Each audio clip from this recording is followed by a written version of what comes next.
After I became disabled, my own kids stopped inviting me to family dinners. I still paid for the house for 12 years. So I quietly blocked their access to the accounts. When they came home to lock doors, well, let me tell you exactly what happened. My name is Dorothy Mitchell, and I'm 73 years old. Before we get into this, I'd love to know, where are you watching this from? Drop your city or state in the comments. It helps me know I'm not alone in this crazy world. Now, let me take you back to where it all started. It was March 2010 when my life changed forever. I was 61, working as a regional manager for a department store chain, living my best life. My husband Richard had passed 5 years earlier, but I'd built a good life for myself. I had my health, my independence, and my 2 children, Michael, 38, and Jennifer, 35. They both lived in the house Richard and I had bought in 1985, a beautiful 4-bedroom colonial in suburban Connecticut that we'd paid off years ago. The accident happened on a Tuesday morning, black ice on Route 7. My car spun out, hit a barrier, and in those 3 seconds, everything changed. When I woke up in the hospital, the doctors told me about the spinal injury. The words permanent disability and wheelchair kept floating through the fog of pain medication. Michael visited once. Jennifer came twice. They both said the same things. "We're here for you, Mom. We'll help with whatever you need. Family sticks together." I believed them. The rehabilitation was brutal. 3 months of physical therapy, learning to navigate a world that suddenly had too many stairs and not enough ramps. But I was determined. I learned to adapt, to be independent again. The insurance settlement was substantial, enough to modify the house with ramps, a stair lift, and an accessible bathroom, enough to live comfortably if I was careful. Here's what I didn't realize at the time. My children were already making plans. 2 months after I came home from rehab, Jennifer sat me down at the kitchen table. "Mom," she said, stirring her coffee without looking at me, "Greg and I have been thinking, with the kids getting bigger and your situation, maybe it would be better if you looked into one of those assisted living communities." I stared at her. "Assisted living? Jennifer, I'm 61 years old. I'm not dying. I'm disabled." "I know, Mom, but this house has so many stairs, and we're worried about you falling when we're not here." "You live here," I said slowly. "You're always here." She shifted uncomfortably. "Well, that's the thing. Greg got a promotion, and we're thinking about getting our own place. And Michael and Brenda are looking too. We can't stay here forever." Something cold settled in my stomach. "This is my house." "We know that, Mom, but you need to think practically. What if something happens? What if you fall and can't reach the phone?" I wanted to argue, to fight, but I was so tired. The pain medication made everything fuzzy, and I was still adjusting to this new reality. So I said what I thought they needed to hear. "Let me think about it." That conversation should have been my first warning sign, but I was too trusting, too naive. I actually believed my children had my best interests at heart. They didn't move out, not then. And foolishly, I felt relieved. Instead, something more insidious began. It started small, so small I almost didn't notice. Michael stopped coming to the kitchen when I rolled in. Jennifer would take phone calls in another room, lowering her voice when I approached. Their spouses, Greg and Brenda, barely acknowledged me anymore. Then came the Sunday dinners. For 20 years, Sunday dinner had been our family tradition. Even after Richard died, we kept it going. It was sacred. But now, in my own home, I started noticing the dining room door closed more often, hearing laughter and conversation that stopped when I opened it. The first time I wasn't invited, Jennifer claimed it was just a quick meal, nothing special. "We didn't want to bother you, Mom. You seem tired." I wasn't tired. I was right there in the living room. The second time, Michael said it was just him and Brenda grabbing takeout, but I'd seen them setting the table with the good china, my good china, and I'd smelled pot roast cooking for hours. By the 6th month, they stopped making excuses altogether. I'd wheel past the dining room and see my entire family, my children, their spouses, my 4 grandchildren, Gathered around the table I'd set thousands of meals on, laughing, talking, living, without me. "Can I join you?" I asked once, my hand on the doorframe. Jennifer looked up, and for just a second I saw something in her eyes I'd never seen before. Irritation, maybe even disgust. "Mom, we're kind of in the middle of something. Maybe later?" There was no later.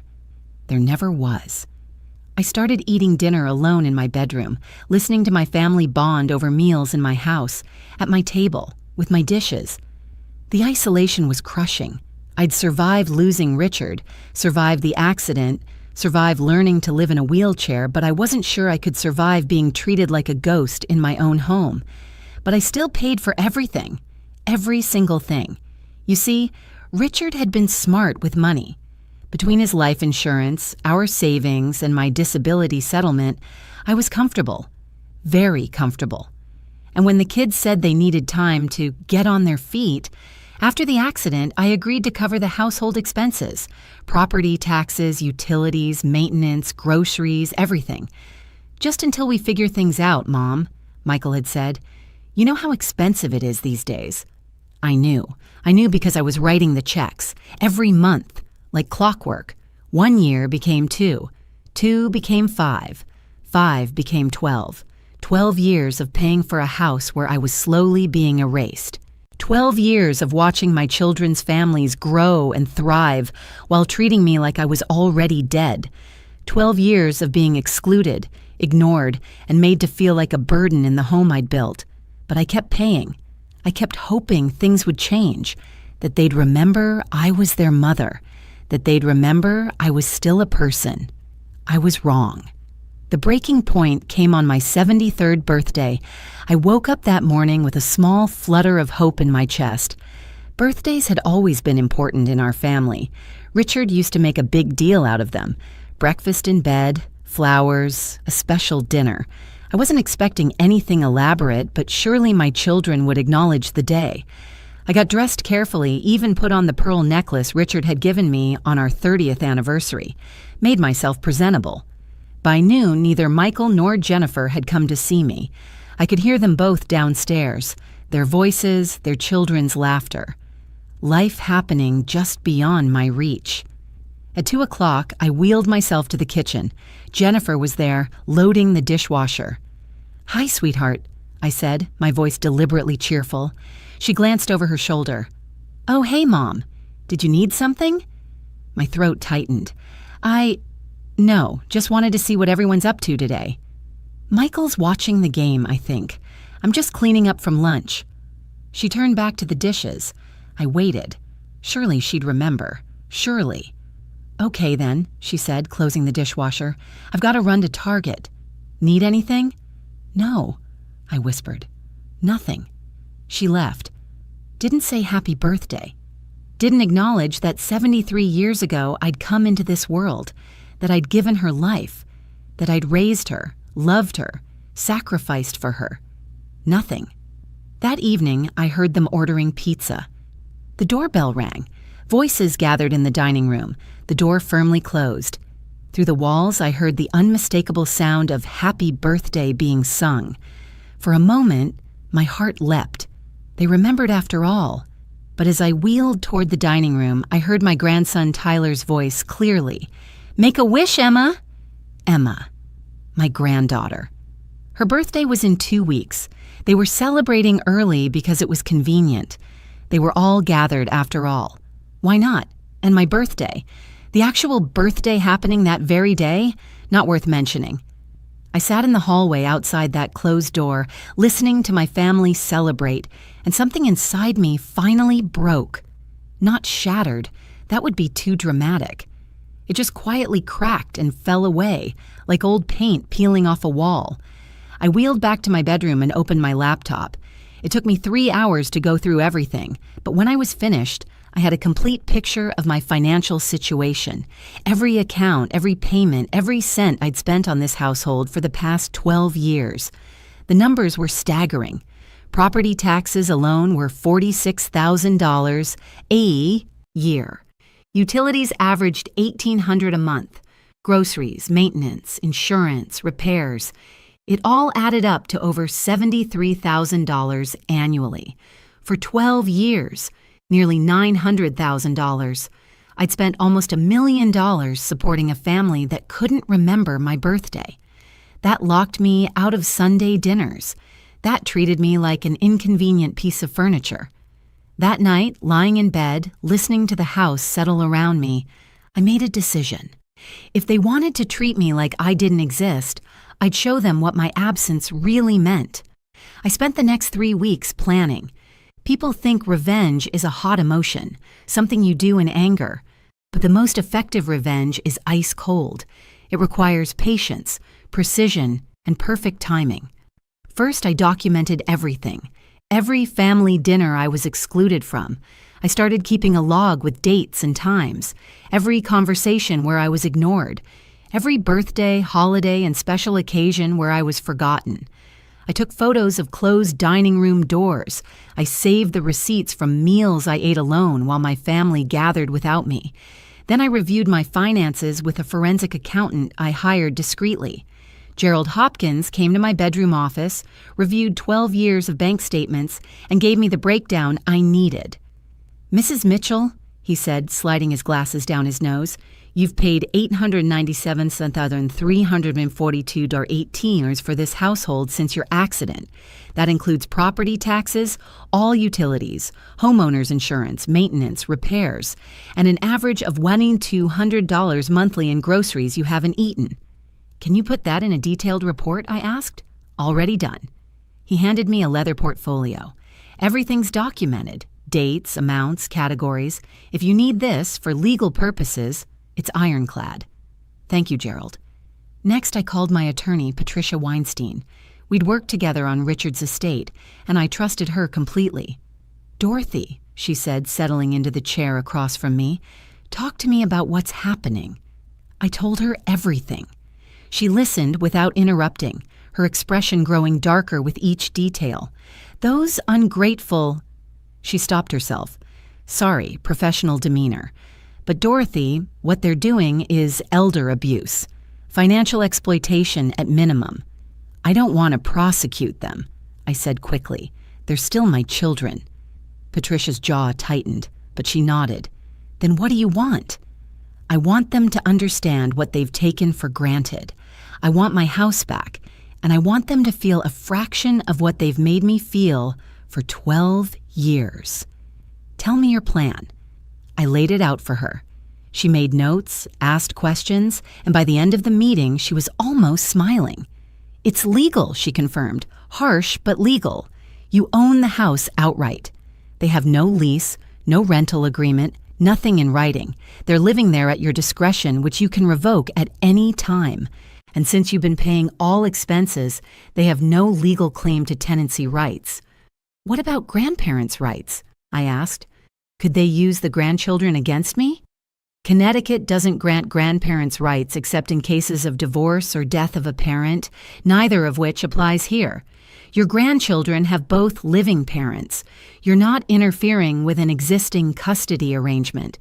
You're simply reclaiming your property." I felt something I hadn't felt in 12 years. Power. "When do you want to do this?" Patricia asked. I thought about it. Timing would be everything. It needed to hurt. It needed to make a point. And it needed to be public enough that they couldn't pretend it didn't happen. "Thanksgiving," I said. "I want to do it Thanksgiving weekend." Patricia raised her eyebrows. "That's certainly a statement." "They made me invisible," I said quietly. "Time to make them see me again." The month leading up to Thanksgiving was the strangest of my life. I moved through the house like a ghost, but now I was a ghost with a purpose. Every slight, every exclusion, every moment of being treated like I didn't exist only strengthened my resolve. Michael brought his new boat over to show Greg. They spent an hour in the driveway laughing and planning fishing trips. Neither one mentioned that I'd written the check for the dock fees. $600 a month, charged to my account for the last 8 months. Jennifer redecorated the living room, my living room, without asking. New curtains, new throw pillows, a new coffee table. When I commented on it, she said, "Oh, Mom, you don't spend time in here anyway. I wanted it to feel fresh." The grandchildren grew more distant. Tyler, now 17, barely looked at me. Emma, 15, would leave a room when I entered. The younger two, Sophia and Jake, had learned from their parents and older siblings. I was furniture, scenery, nothing important. The Sunday dinners continued. Every single week, the dining room door closed. Every single week, I ate alone. But I was counting down now. Each exclusion was another nail in the coffin they were building for themselves. I started making my arrangements quietly. Patricia handled the legal paperwork, formal eviction notices prepared and ready. I contacted a locksmith and explained exactly what I needed and when. I moved my important documents and valuables to a safe deposit box. I set up automatic payments from a separate account for a small apartment I rented across town, a ground floor unit perfect for my wheelchair. Most importantly, I called my bank. Every account that my children had access to, joint checking, the household account, everything, I began the process of removing their authorization. It would take effect the Monday after Thanksgiving. I also documented one final thing. I asked them to join me for Thanksgiving dinner. Jennifer looked uncomfortable. "Mom, we usually do Thanksgiving in the dining room, with everyone." "I know," I said. "I'm asking if I can be included this year." She glanced at Michael, who was standing in the doorway. He shifted his weight, not meeting my eyes. "The thing is, Mom, we have a whole tradition now. The kids expect things a certain way. Having the table in a different configuration might be—" "I'm not asking you to change anything," I interrupted. "I'm asking if your mother can eat Thanksgiving dinner with her family, in her own house." The silence was deafening. "We'll think about it," Michael finally said. They never got back to me. On Thanksgiving morning, I smelled the turkey cooking at 6 a.m., heard Jennifer and Brenda in the kitchen, laughing and chatting, heard my grandchildren arriving, excited voices filling the house. No one came to get me. At 2 o'clock, I wheeled past the dining room. Through the gap in the door, I saw them all gathered, holding hands for grace. Michael at the head of the table, the head of my table, saying a prayer about gratitude and family and blessings. I went back to my room, ate a sandwich, and made my final phone calls. Everything was set for Friday morning, the day after Thanksgiving, the day I became visible again. Friday morning dawned cold and clear. I was awake at 5 a.m., adrenaline singing through my veins. At 6:30, I called the locksmith. "Mrs. Mitchell, we're on our way. Should be there by 8. "Perfect. They usually leave around 9 for Black Friday shopping. We'll be done before then." At 7, I transferred all my essential belongings into my van. Clothes, medications, laptop, important papers, photographs, everything that mattered. The movers were coming later for the furniture pieces that were actually mine, the things Richard and I had bought together. But that could wait. Today was about the message. At 7:45, I heard the familiar chaos of my family preparing to leave. Jennifer shouting about doorbuster sales, the grandchildren arguing about which stores to hit first, Michael saying something about parking strategies. I stayed in my room, door closed, listening to them move through the house like they owned it, because they thought they did. At 8:15, my phone buzzed. The locksmith. "We're here." "Come to the side door," I texted back. "I'll let you in." 20 minutes later, the last of them left. I watched from my window as 4 cars pulled out of the driveway, my driveway. Michael's SUV, Jennifer's minivan, Greg's truck, Brenda's sedan. All of them bought with money they'd saved by not paying rent or utilities or property taxes for 12 years. I met the locksmith crew at the front door. Every exterior door, I confirmed. Front, back, side, garage. And I want the security system code changed. "You got it, Mrs. Mitchell." While they worked, I went through the house methodically.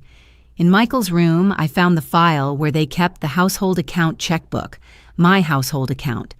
In Jennifer's desk, I found a folder labeled Mom's Expenses, with a detailed breakdown of how much they'd saved over the years.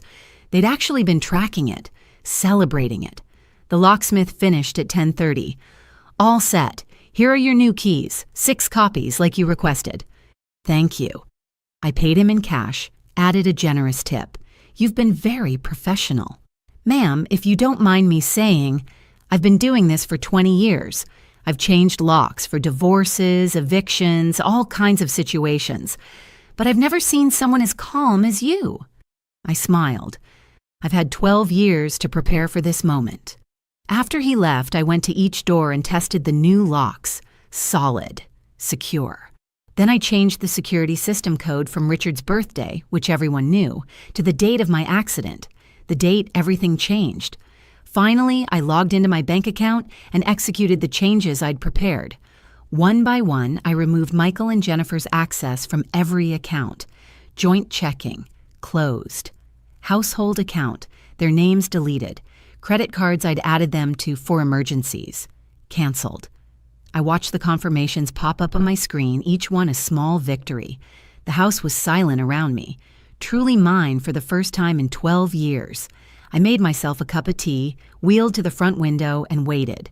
They'd be home soon, and they were in for quite a surprise. They came back at 2:30. I heard the cars first, pulling into the driveway with that familiar casual confidence. Doors slamming, shopping bags rustling, Tyler complaining about the crowds, Emma laughing at something on her phone. Michael reached the front door first. I heard his key slide into the lock. Turn. Stop. He tried again. I could picture his face, confused, but not yet concerned. That's weird, he called out. My key's not working. Let me try mine, Jennifer's voice. Another key. Another failed attempt.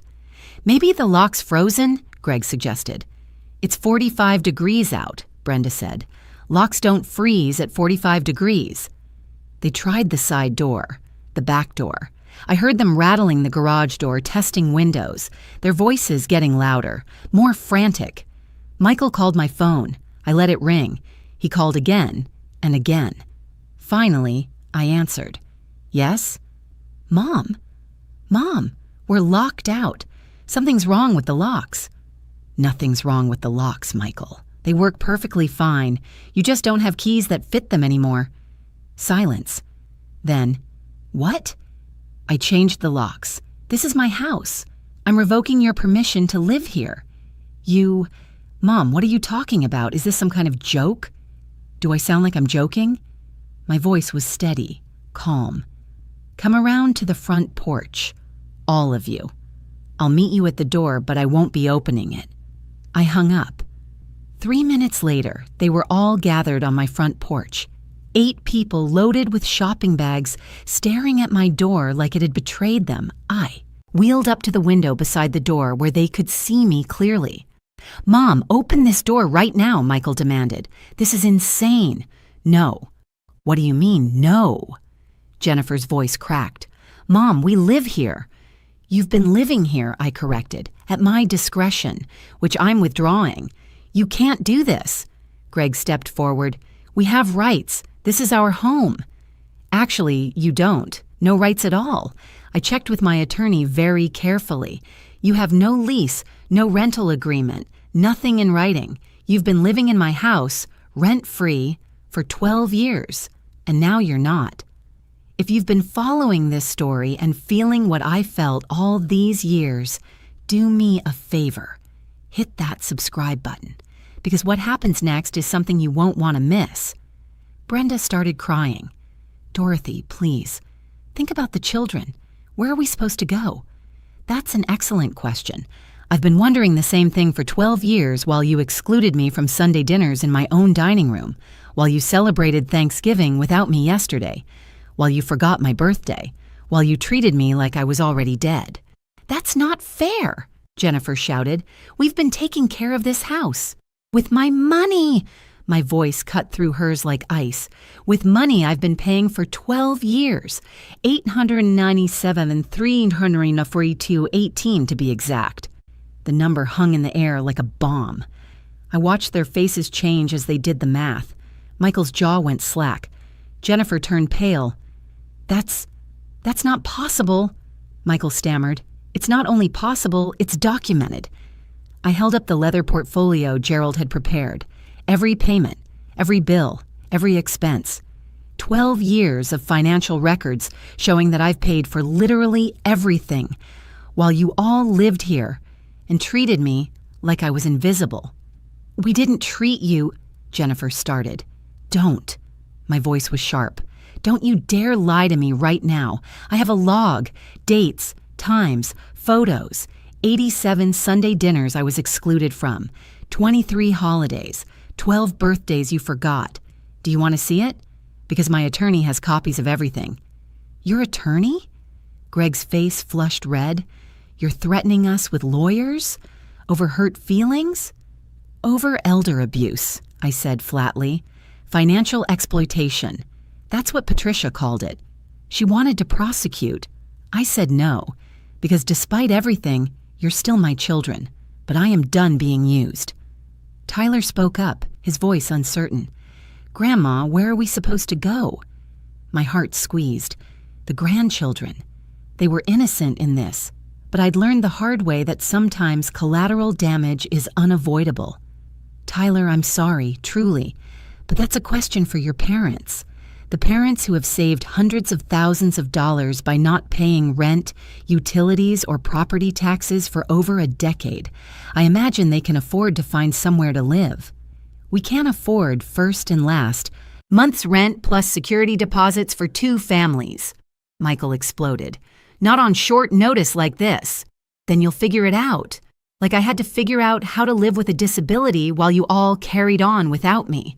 Like I had to figure out how to eat dinner alone while listening to my family laugh in the next room. This is revenge, Jennifer said coldly. Pure revenge. You're absolutely right, I agreed. It is. And you know what? It feels good. For the first time in 12 years, I feel like I matter. Like I exist. Like I'm more than just a checkbook you ignore until you need something. Brenda tried a different approach. Dorothy, please. Let's talk about this rationally. Come out here, and we'll work something out. No, I'm done talking. I'm done being rational while you're irrational. I'm done being the understanding mother who keeps giving while you keep taking. I tapped the window. You have until Monday morning to remove your personal belongings. After that, anything left in the house will be disposed of. Monday? Michael's voice pitched high. That's 2 days. You've had 12 years. I think 2 days is generous. What about our mail? Our official documents? Forward your mail. You should have done that 12 years ago anyway, since this was never your permanent address. As for documents, you have until Monday to get them. I can't believe you're doing this, Jennifer said, tears streaming down her face. We're your children. Then act like it, I said quietly. You made me feel like I died in that accident. You mourned me while I was still alive.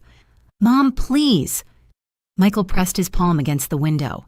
Don't do this. We can fix this. We can make things right. No, Michael, you can't. Do you know what you'd have to do to make this right? You'd have to give me back 12 years. You'd have to undo every Sunday dinner where you locked me out, every birthday you forgot, every time you looked through me like I wasn't there. My voice cracked slightly, the first emotion I'd allowed to show. You can't give me back the time you stole, the dignity you took, the mother you erased. We made mistakes, Jennifer said desperately, but this is extreme. This is cruel. Cruel? I felt something hot flash through me. Let me tell you what's cruel. Cruel is listening to your grandchildren laugh in the next room and knowing they've been taught not to include you. Cruel is paying for a house where you're treated like you're already in the grave. Cruel is watching your own children discuss your life like you're not sitting right there. We never meant, Brenda began. You never thought, I interrupted. That's the problem. You never thought about me at all. I was just, what? Convenient? A free house, free utilities, free everything while you built your lives and pushed me further and further to the margins? I took a breath, steadying myself. I also closed the joint bank account this morning. Changed the household account to my name only. Canceled the credit cards I'd added you to. As of Monday, all automatic payments stop. If you have bills set to auto pay from those accounts, I suggest you update them this weekend. Michael's face went from pale to red. You're cutting us off completely? I'm stopping my financial support of people who don't support me. There's a difference. What about the grandchildren? Jennifer tried again. Sophia's in dance classes. Jake needs his orthodontist appointments. You're going to punish them too? The manipulation was so transparent it was almost insulting. I'm not punishing anyone. I'm simply no longer paying for things that aren't my responsibility. Those children have 2 parents each, 4 working adults. Between you should be able to cover dance classes and braces. We have other expenses, Greg shouted. Car payments, student loans, credit cards. Not my problem, I said simply. Those are your debts, your choices, your responsibility. Tyler looked at me through the window, and I saw something in his eyes I hadn't seen in years. He was really seeing me. Not through me, not past me, but actually seeing me. Grandma, he said quietly, were we really that bad to you? The question nearly broke me.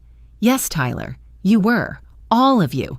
And the worst part is that you didn't even notice. Emma started crying. Sophia was already sobbing. Jake looked confused, his 8-year-old brain trying to process what was happening. You have until 5 p.m. on Monday, I said firmly. Patricia will be here at 5:01 to document anything left behind. After that, it's legally considered abandoned property, and I can dispose of it however I see fit. This isn't over, Michael said, his voice hard. We'll fight this. We'll get lawyers. Go ahead, I said. Patricia's already prepared for that. And Michael, good luck finding one who'll take your case when they hear the details. I watched them stand on my porch for another 10 minutes, arguing among themselves, blame flying in every direction. Michael yelling at Jennifer for not seeing this coming, Jennifer screaming back that this was his fault for taking Mom for granted, the spouses jumping in, the grandchildren crying. Finally, they left. They had to. There was nowhere else to go but a hotel, and the reality of that expense was probably just starting to sink in. I spent that weekend in perfect peace. My house, my space. No closed doors, no whispered conversations that stopped when I entered a room, no smell of dinners I wasn't invited to share. On Saturday morning, I went room by room with my phone, documenting everything. Photos of Michael's belongings in the master bedroom, the room that should have been mine but that I'd given up because the modified bedroom downstairs was more accessible. Photos of Jennifer's craft supplies taking over the den, the grandchildren's toys scattered everywhere. They came back. Sunday morning with boxes and anger. I stayed in my room with the door locked while they loaded their cars. I heard things breaking, heard Michael punch a wall, heard Jennifer sobbing. I didn't care. Monday at 4:30, most of the obvious items were gone. But they'd left plenty behind. Furniture they couldn't fit in their temporary lodgings, boxes of holiday decorations, racks of clothes in the closets. At 5 p.m., Patricia arrived with her assistant and a photographer. Dorothy, she said, giving me a hug. How are you holding up? Better than I have in 12 years. We documented everything they'd left behind. Patricia's assistant made detailed notes. The photographer captured it all. By 6 p.m., we had an ironclad record. What do you want to do with it all? Patricia asked. Donate what's usable, trash the rest. I want this house empty and mine again. She nodded. I'll arrange it. My children tried to reconcile 3 weeks later. Jennifer called, crying, saying they'd made a mistake.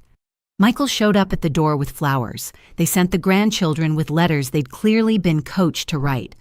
I listened. I read the letters. I even let Michael in for coffee. But I didn't let them move back in. I didn't restore their account access. I didn't resume paying their bills. You taught me something valuable, I told Michael that day. You taught me that being someone's mother doesn't guarantee their respect. That has to be earned. And you've shown me for 12 years that you don't respect me. Maybe one day we can rebuild something, but it won't be the same. And it won't be with me supporting you financially while you erase me emotionally. That was 6 months ago. I still live in my house, Now truly alone but not lonely. I've joined a book club, started volunteering at the library, made friends who actually want to spend time with me. My children and I have dinner once a month at a restaurant. Neutral ground. They're learning to treat me like a person again, but it's slow. The grandchildren are starting to open up. I got my justice. Not revenge, justice. There's a difference. And that locked door? It finally made them see what they'd been shutting out all along.